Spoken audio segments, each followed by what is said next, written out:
Ndakatarisa kudenga mtsotsi pamatama ose. Right, vazukuru vangu, panyaya imwe chete yatatangana nayo, nyaya yatapiwa makore. Anditi yatambotaura tikakurukura pamusoro patafadzwa shamba uyo akunzi akurwara nenjere kana kuti akupenga pakati pemainvestigations.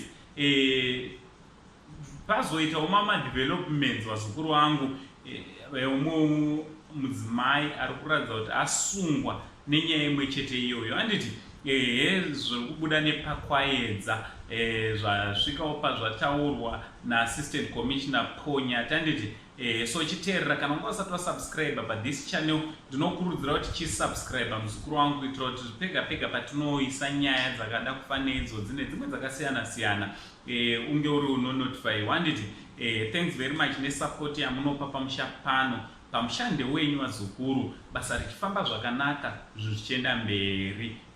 So tambotaura tikati mukomana anotafadzwa shamba, zviri kufungidzirwa kuti anenge akupenga nekuti dzimwe dzenguva akuita zvinhu zvekubvocha, zvimwe zvachona achataure zvinonzwika. Anditi zvakupa nguva yakaoma mapurisa kuti angari anoinvestigata nyaya iyi nemazvo. Anditi so pazoitawo mamadevelopments, nyaya yatasangana nayo kwaedza iri kuratidza kuti zvoni pane mudzimai ane 42 years anonzi iye Maud Hunidzarira ari kunzi asungwa in connection zvakare nenyaya imwe chete yamutapiwa makore, kureuka tapiwa makore. Anditi so mudzimai uyu ari kutonzi anenge apinda mukoti. Tichazenge tichikuudzai kuti zvii zvaitika uye pake paari kukwanawo ndepapi panyaya imwe chete inoyi. Anditi nyaya inorwadza, nyaya isiri kuitira vanhu mhuri yeZimbabwe zvakanaka. Anditi tichingoramba chinyengeterera muri uyezve kuti dai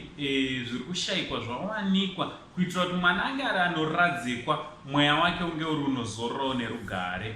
Anditi vazukuru, so ndo nyaya ndingokuupdatai. Nyaya iri kuratidza kuti yakonfirmiwa zvakare naAssistant Commissioner Ponyati, vanova mutauriri wemapurisa vachiratidza kuti vakonfirma kuti mudzimai wezveshuwa anonzi Maud Hunidzarira ane 42 years asungwa in connection nenyaya imwe chete yatapiwa makore kurewa kwake. So ngatinyoreranewo kumacomments muchitiudza kuti munofungei panyaya yevazukuru, tinge tiri tinotaurirana. Also musakanganwisawo malike vazukuru, kana muri kuda kuti tirambe tichipfuurira mberi nenyaya dzakadai. Malike enyu anotibatsira kuti tinge tiri tinoziva zvamunoda. Maita basa vazukuru, muve nenguva yakanaka. naUncle Saint, the only Zimbabwean uncle, tichibva tati much love.